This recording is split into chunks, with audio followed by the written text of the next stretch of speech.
So next principle है हमारे पास principle of equity. Is it clear? So equity का मतलब होता है equal treatment to all the employ, यानी जितने भी एम्प्लॉई बिजनेस में काम कर रहे हैं या ऑर्गेनाइजेशन में काम कर रहे हैं सबके साथ इक्वल ट्रीटमेंट होना चाहिए। इसका मतलब ये है किसी के साथ कोई भी भेदभाव या किसी के साथ पक्षपात नहीं होना चाहिए।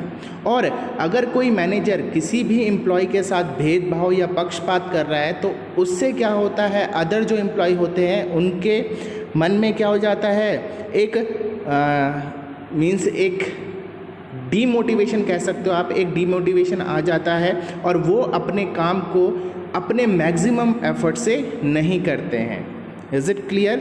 देखो प्रिंसिपल ऑफ इक्विटी का मतलब ये नहीं है कि आप जो भी जितने भी लोग हैं सबकी सैलरी इक्वल कर दो। इक्विटी का मतलब ये नहीं होता है। Is it clear? कि आप क्या करो, सुपीरियर है चाहे सबऑर्डिनेट है सबको इक्वल सैलरी दो। It is not equity. Equity based on equal treatment to all the employ, यानी जितने भी एम्प्लॉय बिजनेस में काम कर रहे हैं उनके साथ क्या होना चाहिए, इक्वल ट्रीटमेंट होना चाहिए। मीन्स उनके साथ कोई भी पक्षपात नहीं होना चाहिए या कोई भी उनके साथ भेदभाव नहीं होना चाहिए। Is it clear? Equity means no discrimination on account of sex, religion, caste, belief and nationality.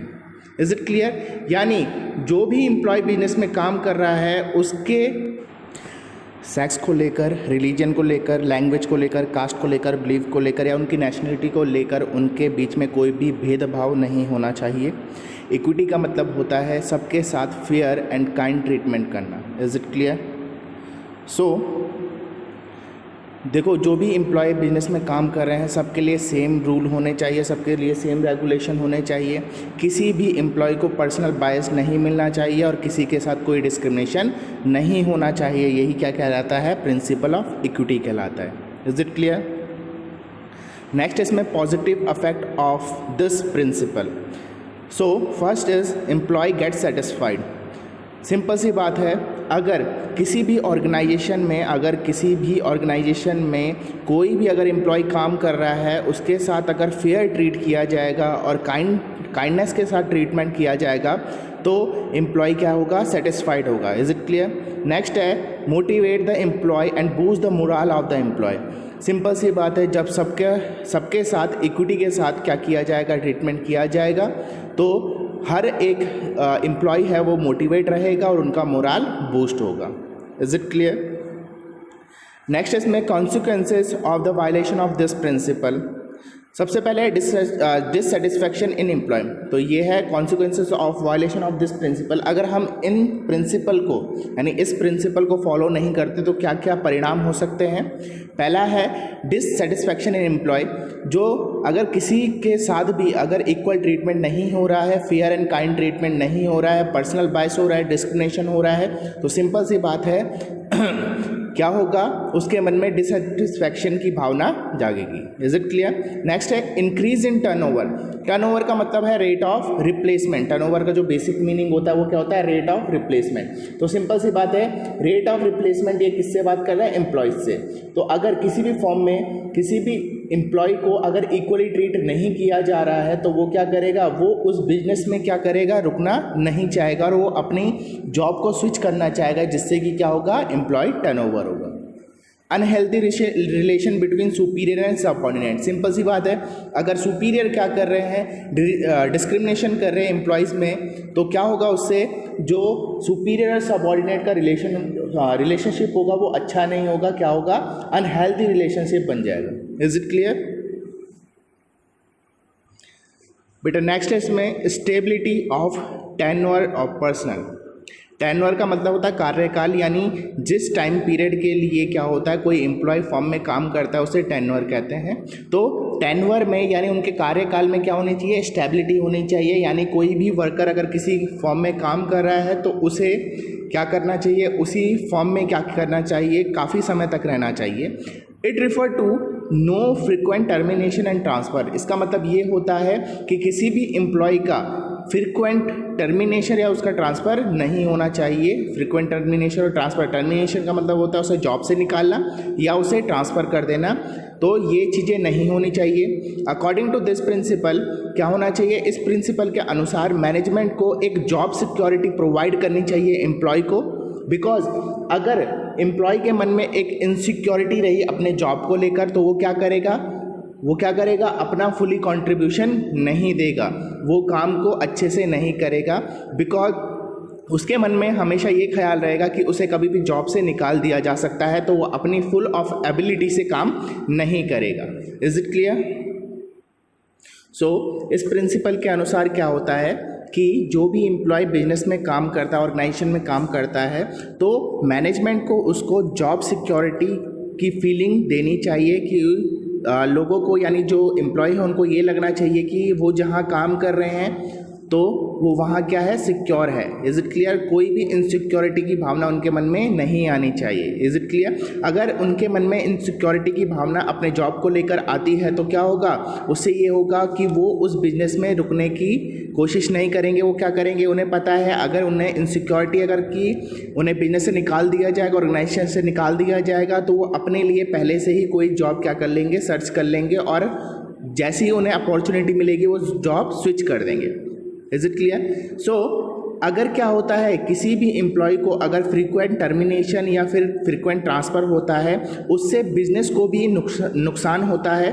क्योंकि किसी भी एम्प्लॉय को एक ऑर्गेनाइजेशन में सेटल होने के लिए काफ़ी टाइम लगता है। अगर वो सेटल हो गया और उसी टाइम उसको निकाल दिया गया, फिर नए एम्प्लॉय आएंगे और नए एम्प्लॉय को भी क्या होगा, सेटल होने में टाइम लगेगा। Is it clear? तो वो जो सेटल होने का टाइम है, वहाँ पर क्या होता है, जो रिसोर्सेज होते हैं उनका वेस्टेज होता है, तो बिजनेस अच्छे से क्या नहीं कर पाएगा, वर्क नहीं कर पाएगा, और बिजनेस को क्या होगा, लॉस होगा। इसीलिए फ्योल ने इंसिस्ट किया है कि फ्रीक्वेंट टर्मिनेशन एंड ट्रांसफ़र किसी भी बिजनेस में नहीं होना चाहिए। एम्प्लॉय को क्या करनी चाहिए, जॉब सिक्योरिटी प्रोवाइड करनी चाहिए। सो नेक्स्ट इसमें positive affect of this principle. इस प्रिंसिपल के क्या पॉजिटिव अफेक्ट है? पहला है improve efficiency level of employee. Simple सी बात है बेटा कि अगर किसी भी एम्प्लॉय के मन में किसी भी जॉब को लेकर अगर क्या हुआ, जॉब सेटिस्फैक्शन हुआ या फिर जॉब सिक्योरिटी की भावना हुई, तो वो क्या करेगा, वो अपने 100% से क्या करेगा, यानी अपने फुल ऑफ एफर्ट से क्या करेगा, वो उस वर्क को करेगा और वो उसकी इफिशिएंसी क्या होगी, इम्प्रूव होगी। नेक्स्ट है no wastage of time and resource. Simple सी बात है, अगर मोटिवेटेड एम्प्लॉय है, इफ़िशिएंट एम्प्लॉय है और जॉब सिक्योरिटी की भावना अगर उसके मन में है, तो वो क्या करेगा, जो रिसोर्सेज हैं उनका और टाइम का वेस्टेज नहीं करेगा। उसे पता होगा कि उसे किस टाइम को किस वर्क को किस टाइम पे करना चाहिए। Is it clear? अगर कोई नया एम्प्लॉय आता है तो उसे वो चीज़ें समझने में टाइम लगेगी, तो जो पुराने एम्प्लॉय होंगे अगर हम उन्हें जॉब सिक्योरिटी की भावना दे देंगे तो वो क्या होगा, वो मीन्स स्विच नहीं करेंगे, और स्विच नहीं करेंगे जॉब, तो सिंपल सी बात है वो वहीं काम करेंगे, तो टाइम एंड रिसोर्सेज का वेस्टेज नहीं होगा। नेक्स्ट है consequences of violation of this principal. अगर इन प्रिंसिपल को फॉलो ना किया जाए तो क्या क्या परिणाम हो सकते हैं? पहले है wastage of resources in learning the new job. मैंने आपको बताया है कि जब लोगों के मन में या एम्प्लॉय के मन में क्या होती है, इनसिक्योरिटी की भावना जागती है, तो वो क्या करते हैं, जॉब स्विच करना चाहते हैं, यानी दूसरी जॉब ढूंढ लेते हैं। इससे क्या होता है, जब एम्प्लॉय बाहर जाते हैं तो क्या होता है, नए एम्प्लॉय आते हैं, तो नए एम्प्लॉय आते हैं तो उनको सिखाने में क्या होता है, बहुत सारे रिसोर्सेज का क्या होता है, वेस्टेज होता है। नेक्स्ट है frustration and dissatisfaction among the employ. अगर किसी भी जॉब में अगर किसी भी एम्प्लॉय को सेटिस्फैक्शन नहीं है, और अगर क्या नहीं है, उन्हें क्या नहीं है, अगर जॉब सिक्योरिटी की भावना उनके मन में नहीं है, उन्हें लगता है कि उन्हें जॉब से निकाल दिया जाएगा, तो कहीं ना कहीं उनके मन में फ्रस्ट्रेशन और डिससेटिस्फैक्शन की भावना उठेगी। Is it clear? नेक्स्ट है हमारे पास initiative, principle of initiative. Initiative refer to taking first step with self motivation. Self motivation से कोई भी पहला कदम उठाना ही क्या कहलाता है, इनिशिएटिव कहलाता है, पहल करना। इनिशिएटिव का मतलब होता है पहल। Is it clear? So Fayol ने सजेस्ट किया कि जो भी एम्प्लॉय ऑर्गेनाइजेशन में काम कर रहे हैं तो उन्हें डिसीजन मेकिंग या एग्जीक्यूटिंग प्लान में क्या होना चाहिए, अपॉर्चुनिटी मिलनी चाहिए इनिशिएटिव लेने की। इसका मतलब क्या होता है कि कोई भी अगर प्लान बनाया जा रहा है तो मैनेजमेंट को क्या करना चाहिए, एम्प्लॉय को पार्टिसिपेशन का अपॉर्चुनिटी देना चाहिए कि अगर कोई प्लान बन रहे हैं तो जो भी एम्प्लॉय है वो अपने सजेशन दे सकते हैं। Is it clear? इसका मतलब ये है कि मैनेजर को क्या करना चाहिए, मैनेजमेंट को क्या करना चाहिए कि जो भी एम्प्लॉय है उनके सजेशन को, उनके आइडियाज़ को प्लान एग्जीक्यूशन में या प्लान मेकिंग में क्या करना चाहिए, वेलकम करना चाहिए। Is it clear? So again देखो, इसमें क्या होता है कि मैनेजर जो भी मैनेजमेंट होता है उन्हें क्या करना चाहिए, जो एम्प्लॉय है उनके सजेशन और आइडियाज़ को क्या करना चाहिए, वेलकम करना चाहिए। Is it clear? किसी भी प्लान मेकिंग में। और जब एक बार प्लान बन जाता है तो एम्प्लॉय को उस प्लान को फॉलो और इम्प्लीमेंट करना होगा। इससे देखो, इससे क्या होता है, जब भी मैनेजमेंट क्या करता है, एम्प्लॉय के सजेशन या आइडियाज़ को वेलकम करता है किसी भी प्लान मेकिंग में, तो जब भी वो प्लान इम्प्लीमेंट किए जाते हैं तो वर्कर को वो फॉलो करने ही करने होते हैं। क्यों करने होते हैं? बिकॉज जो भी वो प्लान बने हैं वो किसकी सहमति से बने हैं, एम्प्लॉयज़ की सहमति से ही बने हैं। तो उनको वो काम करने में कोई भी हेजिटेशन नहीं आती और वो उस काम को क्या करते हैं, बहुत अच्छे से करते हैं। आ रहा समझ में? अगर किसी भी फॉर्म में अगर मैनेजमेंट ने क्या किया है, कोई प्लान बनाया है, तो अगर एग्जीक्यूशन की बात आती है तो कभी कभी क्या होता है, जो एम्प्लॉय होते हैं उस प्लान को एग्जीक्यूट करने के लिए क्या करते हैं, अपोज करते हैं, बिकॉज उन्हें उस प्लान के बारे में कुछ भी पता नहीं होता है। Is it clear? मगर जब हम क्या करेंगे, एम्प्लॉय का पार्टिसिपेशन उस प्लान मेकिंग में कर देंगे तो एम्प्लॉय को ये लगेगा कि जो प्लान बनाए गए हैं उनकी सहमति से बने हैं, तो उनको वो प्लान को एग्जीक्यूट या इम्प्लीमेंट करना ही करना होगा। Is it clear? नेक्स्ट है हमारे पास positive affect of this principle. ठीक है, इस प्रिंसिपल के यानी जो इनिशिएटिव का प्रिंसिपल है इसके पॉजिटिव अफेक्ट क्या क्या है। पहला है develop the feeling of belongingness in employ. तो ये क्या करता है, एम्प्लॉय के मन में क्या करता है, एक अपनत्व की भावना जगाता है कि जब उनको क्या किया जाता है, उनका पार्टिसिपेट करवाया जाता है जब प्लान मेकिंग में, तो उन्हें लगता है ये कि जो प्लान है वो क्या है, उन्होंने ही बनाया गया है, उनके द्वारा ही बनाया गया है, तो वो क्या करते हैं, उस काम को बिलोंगिंगनेस से करते हैं। Employ achieve the target on time if they are set up with their consultation. तो इससे क्या होता है, अगर प्लान किसके, एम्प्लॉय के कंसल्टेशन से बनाया गया है तो वो उस काम को, उस टारगेट को टाइम पे अचीव करने की कोशिश करते हैं। बिकॉज अगर टाइम पे क्या होता है, टाइम पे अगर टारगेट अचीव नहीं होता है तो उन्हीं पे सवाल उठेंगे क्योंकि उनका भी पार्टिसिपेशन उस प्लान में रहा है। नेक्स्ट है इसमें consequences of violation of this principle. क्या क्या परिणाम होते हैं अगर इस प्रिंसिपल को फॉलो नहीं किया जाता।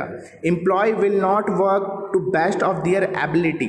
अगर हम इस प्रिंसिपल को यानी इनिशिएटिव के प्रिंसिपल को अगर इग्नोर कर देते हैं तो जो प्लान बनेंगे वो उन प्लान को मैनेजमेंट बनाएगा, और जब किसी और के द्वारा ऑर्डर दिए जाते हैं, किसी और के द्वारा प्लान बनाए जाते हैं, तो जो वर्कर उसमें काम कर रहा है वो अपनी फुल ऑफ एबिलिटी से काम नहीं करता है। नेक्स्ट है demotivation among the employee. Simple सी बात है, अगर उन्हें क्या किया जाएगा, उनके आइडियाज़, उनके सजेशन को वेलकम नहीं किया जाएगा तो वो क्या हो जाएंगे, डीमोटिवेटेड हो जाएंगे और वो कभी भी अपने सजेशन नहीं देंगे और वर्क भी अच्छे से परफॉर्म नहीं कर पाएंगे। नेक्स्ट इसमें लास्ट जो हमारे पास 14th प्रिंसिपल है वो है principle of spirit D corps. Spirit D corps का मतलब होता है spirit of corporation. Management must encourage and promote team spirit, unity and harmony. यानी मैनेजमेंट को क्या करना चाहिए, इंकरेज और प्रमोट करना चाहिए टीम स्पिरिट को, यूनिटी को और हार्मनी को। Is it clear? So management को क्या करना चाहिए, जो लोग हैं उनके बीच में टीम स्पिरिट की भावना जगानी चाहिए, अपनत्व की भावना जगानी चाहिए, एकजुट होने की यानी यूनिटी की भावना जगानी चाहिए। So management, a manager should replace I with we.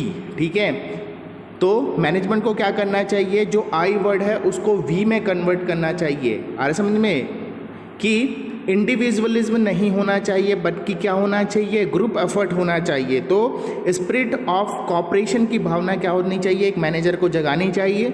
This will give rise mutual trust and belongingness among the team member. ये क्या होता है, इससे अगर हम क्या कर दे, आई का मतलब सिंपल सी बात है इंडिविजुअलिज्म को क्या करना, बढ़ावा देना, और वी का मतलब होता है ग्रुप एफर्ट को या ग्रुप स्पिरिट को या टीम स्पिरिट को क्या करना, बढ़ावा देना। तो मैनेजर को क्या करना चाहिए, आई को रिप्लेस करना चाहिए विद वी के साथ। इज इट क्लियर कि मैं नहीं बल्कि हम सब क्या करेंगे, ये काम करेंगे। Is it clear. सो ये चीज़ें क्या करती है, ये एम्प्लॉयज़ के बीच में क्या करती है, एक म्यूचुअल ट्रस्ट बनाती है और बिजनेस के प्रति, ऑर्गेनाइजेशन की प्रति बिलोंगिंगनेस की भावना या अपनत्व की भावना जगाती है। Is it clear. सो किसी भी अगर ऑर्गेनाइजेशन में अगर कोई भी एम्प्लॉय काम कर रहे हैं तो उनके बीच में टीम स्पिरिट जगाना ही क्या होता है, मैनेजमेंट का क्या होता है, काम होता है, या मैनेजमेंट उस चीज़ को क्या करता है, प्रमोट करता है। Is it clear. बिकॉज अगर किसी भी ऑर्गेनाइजेशन में स्पिरिट कॉप्स या स्पिरिट ऑफ कॉपरेशन नहीं होगा, यानी वो कॉपरेट होकर काम नहीं करेंगे, तो कहीं ना कहीं क्या होगा, जो ऑर्गेनाइजेशनल ऑब्जेक्टिव होगा वो कंप्लीट नहीं हो पाएगा। तो हमें टीम स्पिरिट के साथ वो काम करवाना चाहिए। और मैनेजर हमेशा फोकस करता है कि जो ऑर्गेनाइजेशन है उसमें जो भी एम्प्लॉय है उसमें सारे एम्प्लॉय क्या करें, टीम स्पिरिट के साथ, यूनिटी के साथ और हार्मनी के साथ काम करें। Is it clear. Next is positive affect of this principle. क्या क्या पॉजिटिव अफेक्ट हो सकते हैं इस प्रिंसिपल के। तो पहला है डेवलप टीम स्पिरिट। सिंपल सी बात है, जब मैनेजर सबके एफर्ट को, सबके जो मोटिव है उनको अगर यूनिफाई कर देगा तो क्या होगा, उससे टीम स्पिरिट की भावना जागेगी। नेक्स्ट है अचीवमेंट ऑफ गोल। सिंपल सी बात है, मैंने आपको बताया था कि अगर सब लोग अलग अलग गोल के लिए काम कर रहे हैं तो जो ग्रुप गोल है यानी जो ऑर्गेनाइजेशन का गोल है वो कंप्लीट नहीं हो पाएगा। तो मैनेजर क्या करता है, सबके एफर्ट को चैनलाइज करता है और क्या करता है, उसे ट्रांसफ़र करता है या उसे डायरेक्ट करता है towards the achievement of group goal. Is it clear. Next है consequences of violation of this principle. क्या क्या दुष्परिणाम हो सकते हैं इस प्रिंसिपल को अगर फॉलो ना किया जाए तो फर्स्ट है इसमें team goal may not be achieve. तो team goal, individual goal achieve हो सकता है मगर टीम गोल अचीव नहीं हो पाएगा। Is it clear. No team spirit and stress, more stress of individualism. अगर टीम स्पिरिट नहीं होगी, अगर कोई भी मैनेजर अगर यूनिटी पे काम नहीं करता है तो क्या होगा, टीम स्पिरिट की भावना नहीं आएगी और जो पर्सन है उस पर इंडिविजुअली क्या हो जाएगा, बहुत ज़्यादा बर्डन, बहुत ज़्यादा स्ट्रेस हो जाएगा। Is it clear. सो ये हमारे 14 प्रिंसिपल ऑफ मैनेजमेंट थे, ये बहुत इंपॉर्टेंट है, इनको याद कर लेना sequence wise. Is it clear. ये हमेशा पूछे जाते हैं और ये बहुत इंपॉर्टेंट होते हैं। So that's all for today.